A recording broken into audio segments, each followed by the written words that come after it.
J'insistais récemment sur la nécessité de l'interdisciplinarité, mais il me faut revenir là-dessus beaucoup plus sérieusement. Par exemple, dans le travail que je consacre à l'astrobiographie, je suis obligé de constater que, à part quelques auteurs, quelques personnages comme De Gaulle ou Hitler, que je connais assez bien, je ne me vois pas faire une biographie astrologique de tel et tel leader. Ça me paraîtrait un peu tiré par les cheveux, en quelque sorte.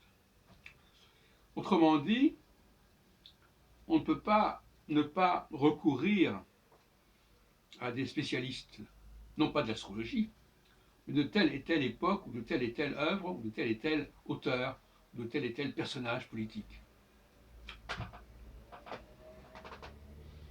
On leur fournit un outil, et c'est à eux de montrer que cet outil fonctionne et est viable, et qu'ils peuvent de la sorte accomplir un travail valable.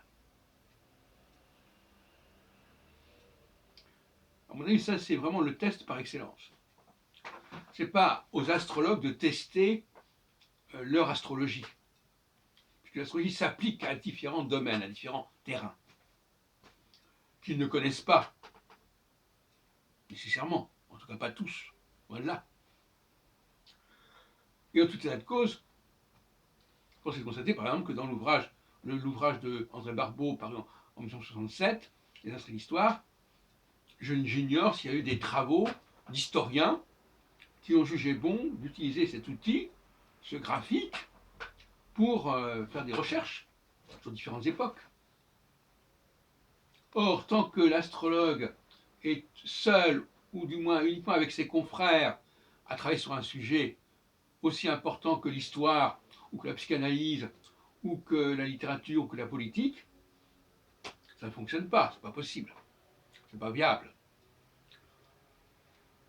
Le jour où il y aura des chercheurs qui utiliseront l'outil astrologique dans leur domaine, ou si on préfère, du jour où il y aura des astrologues qui auront une réputation, une compétence, une expertise sur tel et tel terrain, qui pourront donc à ce moment-là recourir à cet outil, ça sera une autre paire de manches.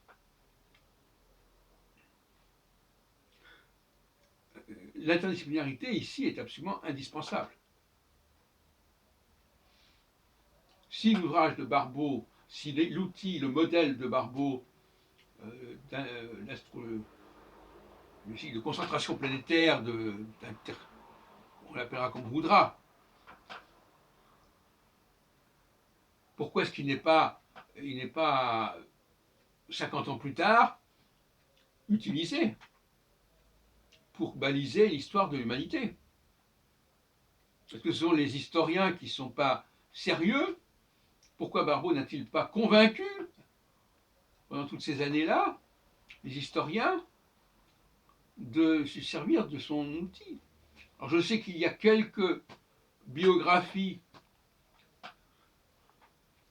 qui sont accompagnées d'un thème astral. Je pense à Bernadette Le Cureux qui avait fait quelque chose à ce sujet, peut-être même Richard Wallstein, enfin je ne sais pas. Il y a quelques exceptions où l'on voit un thème astral apparaître dans un ensemble consacré à un auteur, mais là encore, c'est l'astrologue qui fait ce travail, et ce n'est pas un outil qui est passé dans les mœurs des spécialistes de tel et tel auteur, ou de telle et telle période, ou de tel et tel genre. C'est là que le bas blesse.